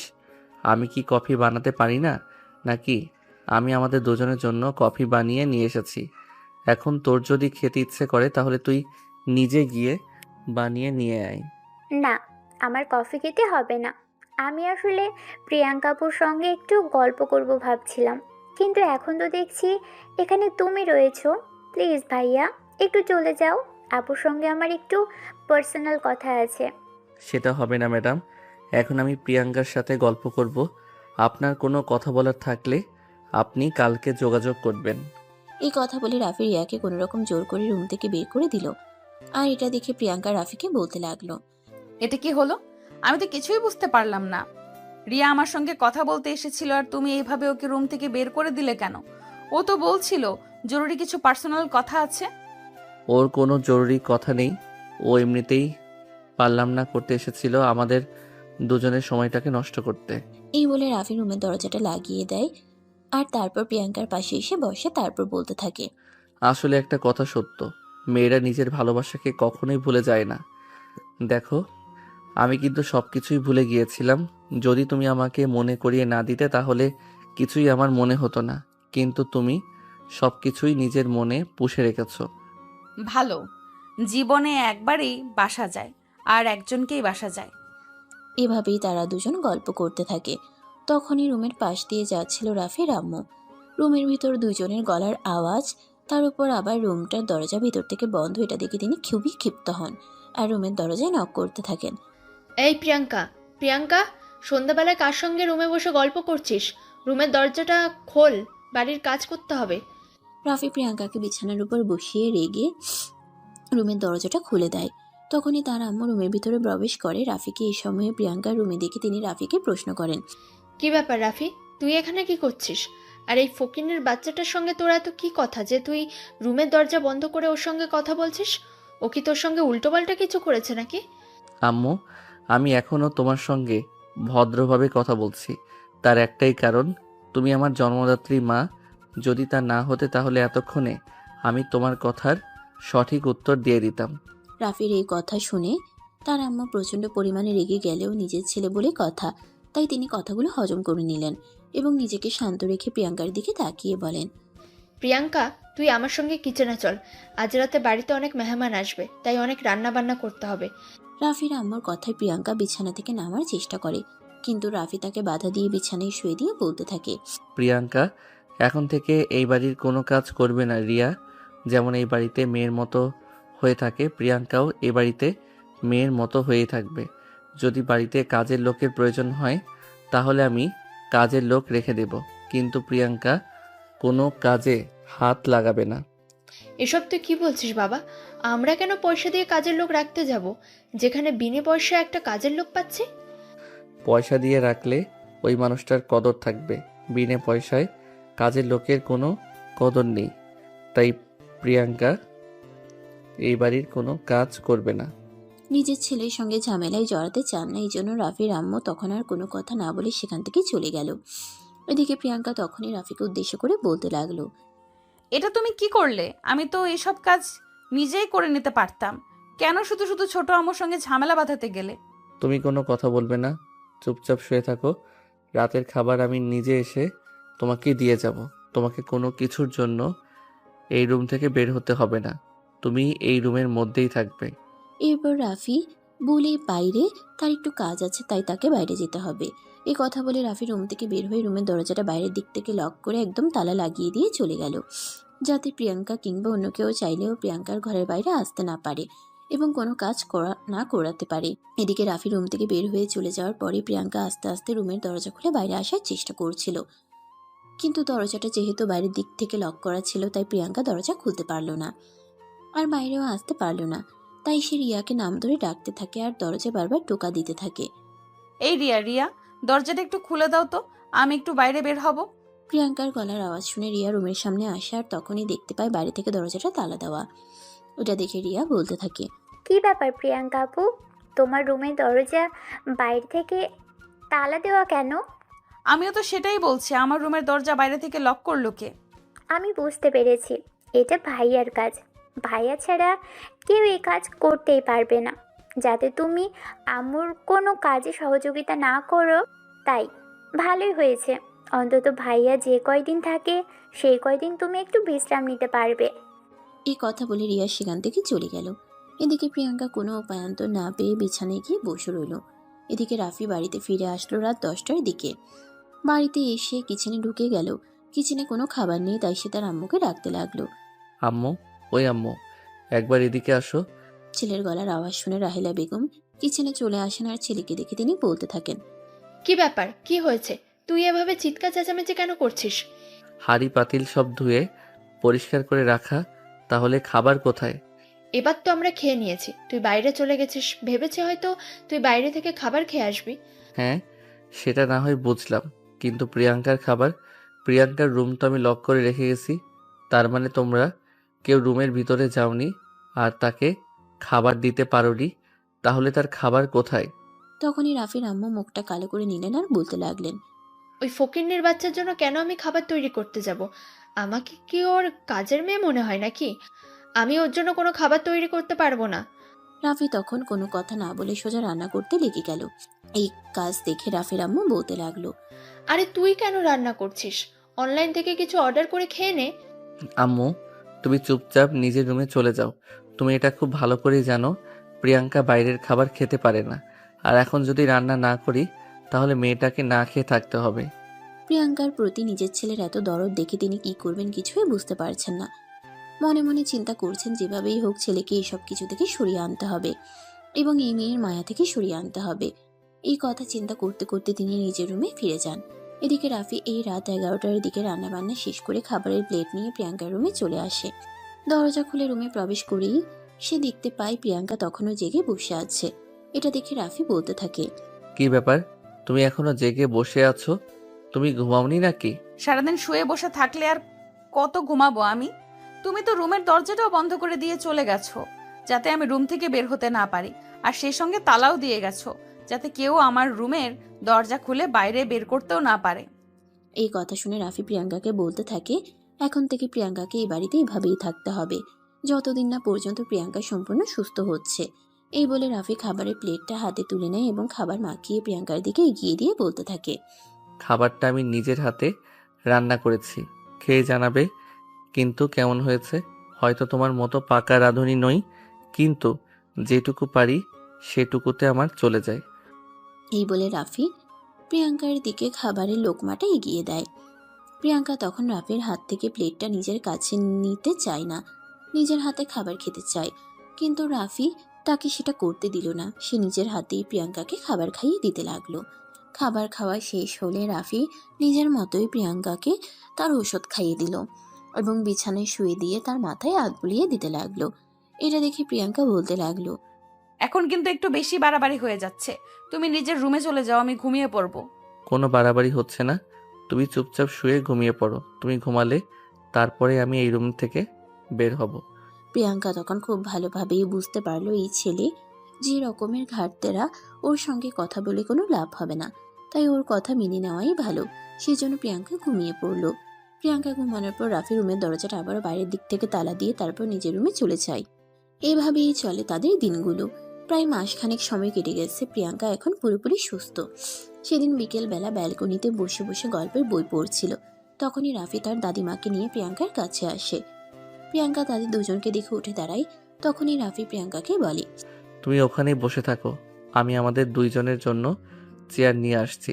এই বলে রাফি রুমের ভিতর থেকে দুটা চেয়ার নিয়ে আসে আর তারপর তারা দুজনেই বসে। তারপরে রাফি তার দাদিমাকে বলতে থাকে, দাদিমা, এবার তুমি প্রিয়াঙ্কাকে বিষয়টা বলো। দেখ, তোরা দুজনে এখন প্রাপ্তবয়স্ক এবং যেহেতু তোরা দুজনে এখনো দুজনকে ভালোবাসিস, তাই আমি ভাবছি এ ব্যাপারে রাফির আব্বুকে প্রয়োজন। কিন্তু দাদিমা, আমার মনে হয় না তারা এই বিষয়টা মেনে নেবে। যদি মেনে না নেয় তাহলে আমাদের দিন আমরা দেখব। আমাদের এখন আর আটকে রাখার মতো বয়স নেই, আমরা দুজনেই যথেষ্ট প্রাপ্তবয়স্ক। হ্যাঁ, একদম ঠিক কথাই বলেছিস। এরা যদি তোদের সম্পর্ক মেনে নেয় তাহলে কেন তোরা ওদের কথা চিন্তা করবি? আর প্রিয়াঙ্কা রাফি আমার নাতি বলে নয়, তো তাকে ছোটবেলা থেকে দেখছি বলেই বলছি। তার উপর আমার সম্পূর্ণ ভরসা আছে, সে তোকে কখনোই কষ্ট দিবে না। তার কাছে তুই খুব ভালো থাকবি, আমিও নিশ্চিন্তে মরতে পারবো। কথাটা শুনেই প্রিয়াঙ্কা তার দাদিমাকে জড়িয়ে ধরে কান্না করতে থাকে আর বলতে থাকে, চুপ করো তুমি, এইসব কথা আর কখনো মুখে আনবে না। তুমি কেন মরে যাবে? তুমি মরে গেলে আমাদেরকে কে দেখে রাখবে? তুমি আছো বলেই তো আমি এখনো নিঃশ্বাস নিতে পারি। এই বুড়ি ফাইজলামো করার আর কথা বলে না, এসব কথা বাদ দাও। এখন আব্বুকে কিভাবে রাজি করানো যায় সেটাই চিন্তা করো। রাজি হলে তো ভালো, আর না হলে আরও ভালো। এভাবে তারা তিনজন বসে গল্প করতে থাকে। এদিকে দেখতে দেখতে সন্ধ্যা গনিয়ে রাত হয়ে আসলো। রাফির আব্বু বাড়িতে ফিরে আসলো। রাতের খাওয়া দাওয়া শেষ করে সবাই গল্প করছে। তখনই রাফির দাদিমা রাফির আব্বুকে উদ্দেশ্য করে বললেন, হ্যাঁ মা, বলো কি হয়েছে? আমি রাফির বিয়ের ব্যাপারে তোর সঙ্গে কথা বলতে চাই। তখন রাফির আব্বু রাফির দাদিমাকে বলতে থাকে, হ্যাঁ, আমিও তো রাফির বিয়ের ব্যাপারেই ভাবছিলাম। আমার এক বন্ধুর মেয়ে লন্ডনে থাকে, আগামী সপ্তাহে বাংলাদেশে আসবে কিছুদিনের জন্য ছুটিতে। তাই ভাবছি ওর সঙ্গে দেখা করতে যাব আমরা সবাই মিলে। এই কথা শুনে রাফির দাদিমা রাফির আব্বুকে বলেন, না, আমি কোনো বিদেশি মেয়েকে এবারের বউ বানাতে চাই না। আমি কোনো বাঙালি মেয়েকে এবং সহজ সরল কোনো গ্রামের মেয়েকে আমার দাদা ভাইয়ের জন্য বউ করে আনতে চাই। কিন্তু আমার ছেলে আমেরিকায় থেকে পড়াশোনা শেষ করে চাকরি করছে ওইখানে, সে কি কোনো গ্রাম্য মেয়েকে বিয়ে করতে রাজি হবে? তখন রাফির দাদিমা প্রিয়াঙ্কা আর রাফির ব্যাপারে সবকিছু রাফির আব্বুকে খুলে বলে। এই কথা শুনে রাফির আব্বু বেশ কিছুক্ষণ চুপ করে থাকেন। তিনি কি বলবেন কিছুই ভেবে পাচ্ছেন না, কারণ তিনি খুব ভালো করেই জানেন রাফির আম্মু এই বিষয়টা কোনোদিনও মেনে নেবে না। তাই তিনি রাফির দাদিমাকে বললেন, মা, তুমি তো জানোই তোমার বৌমার ব্যাপারে, সে কি কোনোদিনও প্রিয়াঙ্কাকে মেনে নেবে? মেয়েটাকে এই বাড়িতে আশ্রয় দিয়েছি বলেই সে মেয়েটার উপর অকথ্য অত্যাচার করেছে, সেটা তো তোমরা দেখতেই পাচ্ছ। তার উপর এখন যদি সে জানতে পারে প্রিয়াঙ্কাকে আমরা রাফির সঙ্গে বিয়ে দেওয়ার চিন্তা ভাবনা করেছি, তারপর কি হবে সেটা একবার কল্পনা করে দেখেছো তুমি? আব্বু, তোমাদেরকে এত কিছু কল্পনা করতে হবে না। তুমি শুধু এইটা বলো, প্রিয়াঙ্কাকে যদি আমি বিয়ে করি তাতে তোমার কোনো আপত্তি থাকবে কি থাকবে না? তখন রাফির বাবা বলতে থাকে, ভাইয়ের সঙ্গে যা অন্যায় করার করেছি, কিন্তু তার মেয়ের সঙ্গে কোনো অন্যায় হতে দিতে পারি না। তাই রাফি এবং প্রিয়াঙ্কা যদি দুজনকে বিয়ে করতে চায় তাহলে আমার কোনো আপত্তি নেই। এই কথা শুনে রাফির দাদিমা বলেন, আলহামদুলিল্লাহ, তাহলে তো আর কোনো সমস্যাই রইল না। তাহলে আমি ভাবছি আগামী সপ্তাহে ওদের দুজনের বিয়েটা দিয়ে ফেলি, কারণ রাফির ফেরত ছুটির সময় হয়ে আসছে। তাকেও তো আবার আমেরিকায় ফিরে যেতে হবে। এই কথা শুনে রাফির আব্বু বলেন, হ্যাঁ মা, তুমি একদম ঠিক কথাই বলেছ। যত তাড়াতাড়ি সম্ভব সবকিছুর ব্যবস্থা করতে হবে, কারণ মেয়েটা এই বাড়িতে যতদিন থাকবে ততদিন শুধু অত্যাচার, অবিচার আর অবহেলাই পাবে, ভালো কিছু কখনোই পাবে না। এরপর রাফির আব্বু আর তার দাদিমা মিলে সবকিছু সিদ্ধান্ত ফাইনাল করেন এবং তারা দুজনে মিলে সিদ্ধান্ত নেন আগামী সপ্তাহে রাফি আর প্রিয়াঙ্কার বিয়ের সমস্ত কাজ শেষ করে ফেলবেন। কথাটা তারা ধামাচাপা দিয়ে রাখলেও 2 দিন পর রাফির আম্মু পুরো বিষয়টা কিভাবে যেন জেনে যান, আর তখনই ঘটে লঙ্কাকাণ্ড। কথাটা শোনা মাত্রই রাফি আম্মু প্রিয়াঙ্কার কাছে চলে গেলেন, আর তখনই তিনি প্রিয়াঙ্কার চুলের মুঠি ধরে বলতে লাগলো, তুই আমার বাড়িতে থেকে আমার ঘরে চুরি করছিস? এত বড় সাহস তোর! লুকিয়ে লুকিয়ে আমার ছেলের সঙ্গে প্রেম করছিস? তোকে আজ আমি মেরেই ফেলবো। এই বলে রাফির আম্মু প্রিয়াঙ্কার চুলের মুঠি ধরে মারতে থাকে। ঠিক ওই মুহূর্তেই রাফির বাবা এসে সেখানে উপস্থিত হয়। প্রিয়াঙ্কাকে এভাবে মারতে দেখে তিনি নিজের বউকে ঠাস করে 2টা চড় বসিয়ে দেন, আর প্রিয়াঙ্কাকে ছাড়িয়ে নিয়ে একটু দূরে দাঁড় করিয়ে বলতে থাকেন, হেই, তুমি মানুষ নাকি অমানুষ আমি তো সেটাই বুঝতে পারছি না। যেই মেয়েটাকে তোমার ছেলে ভালোবেসে বিয়ে করতে চায় সেই মেয়েটার গায়ে তুমি হাত তুলছো। হাত তুলেছি, বেশ করেছি। ওকে আমি মেরেই ফেলবো। ও আমার ছেলেকে বিয়ে করার স্বপ্ন কি করে দেখে? তুমি ছেড়ে দাও আমাকে। চুপ করো, তুমি পাগল হয়ে গেলে নাকি? তুমি হয়তো ভুলে গেছো তুমি তোমার ছেলেকে ভালোবাসো, কিন্তু তোমার ছেলে এই মেয়েটাকে ভালোবাসে। তুমি তোমার ছেলের ভালোবাসার ভাগ যেমন এই মেয়েটাকে দিতে চাও না, ঠিক তেমনি তোমার ছেলেও এই মেয়েটাকে ছাড়া অন্য কাউকে তার ভালোবাসা দিতে চায় না। এখন তুমি নিজেই ঠিক করে নাও, তোমার জেদ বজায় রাখবে নাকি তোমার ছেলেকে নিজের ভালোবাসা দিয়ে ভালোবাসায় ভালো থাকতে দেবে, কোনটা? এই কথা শুনে রাফির আম্মা আরো বেশি রেগে গেলেন আর বলতে লাগলেন প্রয়োজন হলে নিজের ছেলেকে চিরকুমার রেখে দেবেন, কিন্তু কখনোই প্রিয়াঙ্কার মতো একটা মেয়ের সঙ্গে নিজের ছেলের বিয়ে তিনি দেবেন না। তখনই রাফি সেখানে চলে আসা আর বলতে থাকে, হ্যাঁ, তোমরা একদম ঠিক কথাই বলেছ। প্রয়োজন হলে আমি তোমাদেরকে ভুলে যাব, কিন্তু প্রিয়াঙ্কাকে কখনোই আমি ছাড়বো না। ওকে ভালোবাসি আর ওকেই বিয়ে করব। এই বলে রাফি প্রিয়াঙ্কার হাত ধরে তাকে টেনে নিয়ে সেখান থেকে চলে যায়। এদিকে 3 দিন পর তাদের বিয়ের কাজ সম্পন্ন হয়, কিন্তু রাফির আম্মু এই বিয়েতে একটুও আনন্দিত ছিলেন না। তিনি বিয়ের কোনো অনুষ্ঠানই অ্যাটেন্ড করেননি, যদিও এই বিষয়টা নিয়ে আত্মীয় স্বজন অনেকেই কানাঘুষা করছিল, কিন্তু তিনি তাদের কারোর কথাকেই কোনো পাত্তা দিলেন না। তিনি পুরো এই বিয়ের সময়টা নিজের রুমের মধ্যে বসেই কাটিয়ে দিলেন। যদিও এই নিয়ে রাফির দাদিমা কিছু বলতে চেয়েছিলেন, কিন্তু রাফি দাদিমাকে নিষেধ করে দিল এই ব্যাপারে কোনো কথা না বলতে, যে যেভাবে থাকতে চায় তাকে সেভাবেই থাকতে দিতে। তাই রাফির দাদিমা আর কোনো কথাই বললেন না। এদিকে পরের দিন সকালবেলা ঘুম থেকে উঠে প্রিয়াঙ্কা সবার জন্য নাস্তা তৈরি করলো, তারপর সবাইকে ঘুম থেকে ডেকে তুললো। রাফির আম্মুকে ডাকতে গেল, তখনই রাফির আম্মু প্রিয়াঙ্কাকে বলল, দেখ কালনাগিনী, তুই আমার সামনে আসবি না। আমি তোর চেহারাটাও দেখতে চাই না। তোর জন্য আমার সংসারটা তছনছ হয়ে গেছে। তুই আমার চোখের সামনে থেকে চলে যা। এই কথা শুনে প্রিয়াঙ্কা তখন আর সেখানে এক মুহূর্তও দেরি করলো না, কান্না করতে করতে সেখান থেকে বের হয়ে চলে আসলো। তখনই রাফি নিজের রুম থেকে বের হচ্ছিল। প্রিয়াঙ্কাকে চোখ মুছতে দেখতেই সে প্রিয়াঙ্কার সামনে এসে দাঁড়ালো, আর তারপর বলতে লাগলো, কি ব্যাপার? কি হয়েছে? তুমি এভাবে কান্না করছো কেন? আম্মু তোমাকে কি বলেছে? কই না তো, আমি কান্না করছি না। আর আম্মু আমাকে কিছু বলতে যাবে কেন? আম্মু আমাকে কিছুই বলে নাই। প্রিয়াঙ্কা কিছু না বললেও রাফি খুব ভালোভাবেই বুঝতে পারে তার মা নিশ্চয়ই কিছু বলেছে, তাই সে তার মায়ের কাছে গেল কথা বলতে। তখনই তার মা প্রিয়াঙ্কাকে যেটা বলেছিল সেটা রাফির সঙ্গেও বলল। রাফি তখন আর এক মুহূর্তেও দেরি না করে ড্রয়িং রুমে চলে আসে। সেখানে তার বাবা আর দাদিমা সহ অন্য সবাইও উপস্থিত ছিল। তখনই রাফি তার আব্বুকে বলে, আব্বু, যদিও আমি আরো 2-3 দিন বাংলাদেশ থেকে যেতাম, কিন্তু আর থাকা হচ্ছে না। আমি আজকেই আমেরিকায় চলে যাচ্ছি এবং প্রিয়াঙ্কাকেও সঙ্গে নিয়ে যাচ্ছি। যদি কোনোদিন তোমাদের এটা মনে হয় প্রিয়াঙ্কা এইবারের পুত্রবধূ হওয়ার যোগ্য, তাহলেই এই বাড়িতে ফিরে আসবো, নয়তো আর কোনোদিনই ফিরে আসবো না। এই বলে রাফি প্রিয়াঙ্কাকে নিয়ে নিজের রুমে চলে আসে আর নিজেদের সমস্ত জিনিসপত্র গুছিয়ে নেয়। প্রিয়াঙ্কা রাফিকে কোনো কিছু বলতেও ভয় পাচ্ছিল, কারণ রাফি খুব রেগেছিল। ব্যাগপত্র গুছানো শেষ হতেই রাফি প্রিয়াঙ্কাকে তৈরি হওয়ার জন্য তাড়া দিতে লাগলো। তখনই প্রিয়াঙ্কা রাফিকে বলে, তুমি প্লিজ মাথাটা ঠান্ডা করো। হঠাৎ করে এভাবে সিদ্ধান্ত নেওয়া ঠিক নয়। উনি তোমার মা হয়, ওনার অভিমানটা বোঝার চেষ্টা করো। একদম চুপ। তুমি আমার সঙ্গে যাবে কি যাবে না সেটাই বলো। অনেক জোরে ধমক দিয়ে কথাটা বলে প্রিয়াঙ্কা কিছুটা ভয় পেয়ে যায়। তখনই রাফির দাদিমা সেই রুমে আসে। প্রিয়াঙ্কা রাফির দাদিমাকে দেখেই তাকে গিয়ে জড়িয়ে ধরে কান্না করতে থাকে। তখনই রাফির দাদিমাও প্রিয়াঙ্কাকে একই কথা বলে। রাফি একদম ঠিক কথাই বলেছে, তুই রাফির সঙ্গে চলে যা। যদি কোনোদিন ওরা তোদের এই বাড়িতে ফিরিয়ে নিয়ে আসে তাহলে এই বাড়িতে আসবে, নয়তো এখানে আসার কোনো প্রয়োজন নেই। আর আমার কথা চিন্তা করিস না, আমি নিজের খেয়াল রাখতে পারবো এবং ভালো থাকতে পারবো। এই বলে তিনি রাফি এবং প্রিয়াঙ্কাকে বিদায় দেন। সকাল 10টা বাজে রাফি আর প্রিয়াঙ্কা ঢাকা শাহজালাল আন্তর্জাতিক বিমানবন্দরে বিমানের জন্য অপেক্ষা করছে। তখনই প্রিয়াঙ্কা আবারও বলতে থাকে, আমার না যেতে মন চাইছে না।